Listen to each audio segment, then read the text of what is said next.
Welcome to ISE 2023 in lovely Barcelona. It's a little chillier than the last time we were here. Actually, my guess, I did get a chance to see you over the summer. A little colder this time than in May, but we're happy to be here for AVNation.tv. This is Rich Fregosa. I'm here with Brian Pickowitz from LEA. That's correct. Sometimes they use a different way of saying it, but we're sticking with LEA, one of the cooler logos in the industry. It's good to see you. Good to see you. Yeah, good to be here. So, one of the interesting things that we talked about, last time was we were slightly coming out of a pandemic and we didn't know what we were going to be dealing with and what attendance was going to be like. And we fast forwarded 8 months now, and we were just talking about, when the show floor opened, there was a whole lot of people. How does it feel being like really back? It feels great. I mean, last year and even the year before, you're always making these decisions of, are these shows worth the money? Worth the investment? Is enough people going to be there to make it worthwhile? And I mean, just in the first couple hours of the show, I mean, the lines are through the roof, and we've had meeting after meeting just in the first 2 hours, right? So being back, it's back to normalcy, right? That's the best word I can use it. And if not, it's even better than that, right?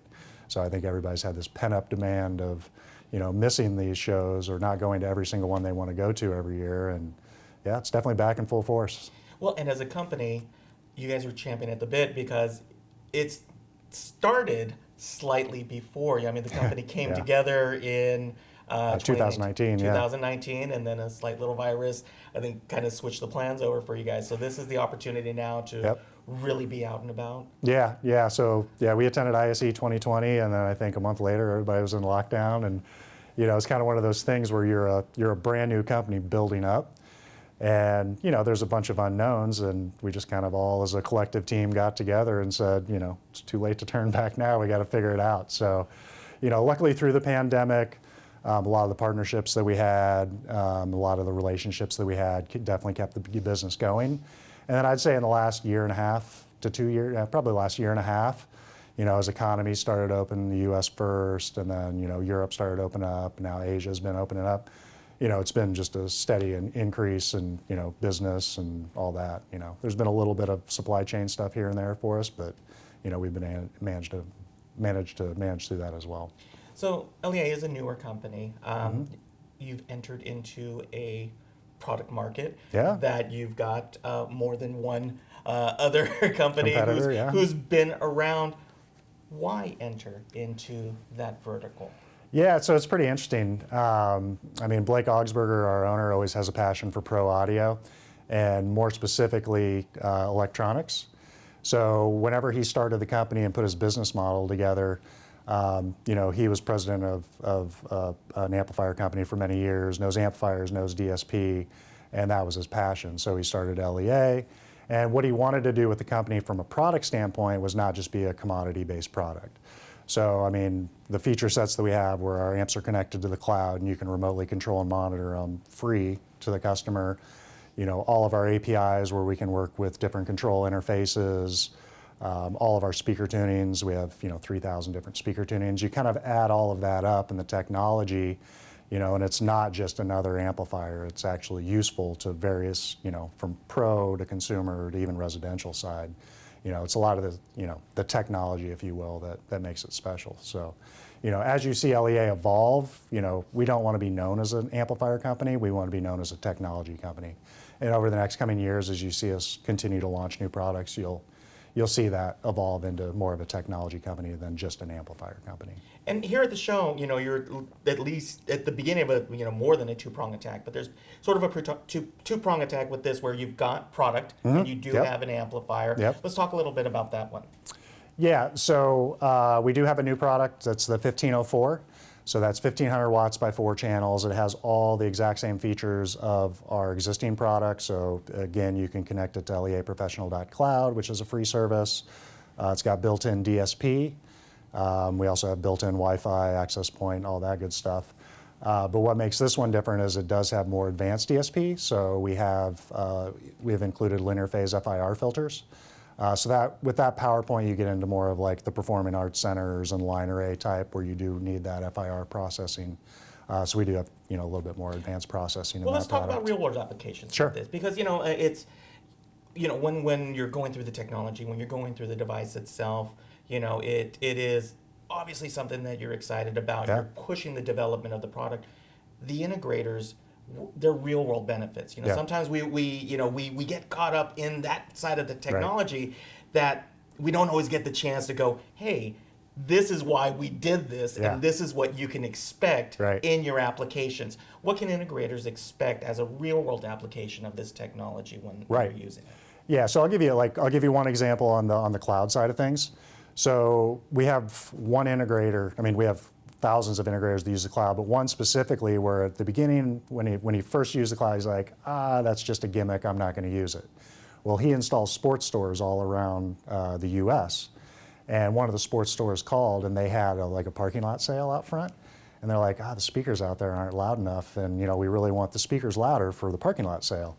And he just got on his phone, turned up the volume a little bit, said, is that good enough? And ever since then, he's like, I'm sold. Every single install, I'm always going to do that, because I was in Chicago, they were in Colorado, and I was making the adjustments they asked for, right? It's stuff like that. Then, even as the years are coming, and, upcoming and all that, and technology evolves, everything's on your phone, right? So, people are just kind of used to that. And, that's one of the technologies that we bring to the table. And again, it's free to our customers, right?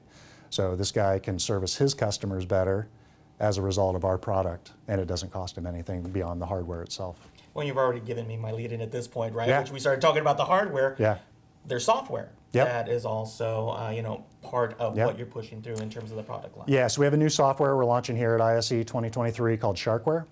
And as we get into those higher power points and higher DSP, that's where you do get into the more, critical applications where you have 50, 60, 100 amplifiers. So with the introduction of the 1504, we also know we needed to combine that with a software package. So Sharkware, what it does is it gives you the ability to sit down at your office desk and design your amplifier venue, do all your settings, do all your EQ adjustments, load your speaker tunings, save that as a file, and then when you go on site to integrate it, just dump those settings down.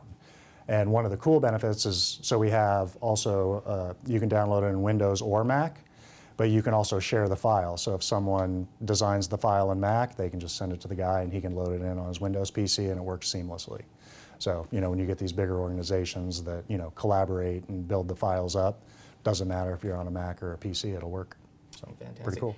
There's another interesting thing about, how your company has approached this where, you've talked about the hardware, you've talked about the software, but you've also focused on really streamlining the process, even for ordering. For sure, which is something unique, and talk a little bit about that. Yeah, so that's near and dear to my heart, so I spent a lot of time on that. But we have an e-commerce site called leaprofessional.shop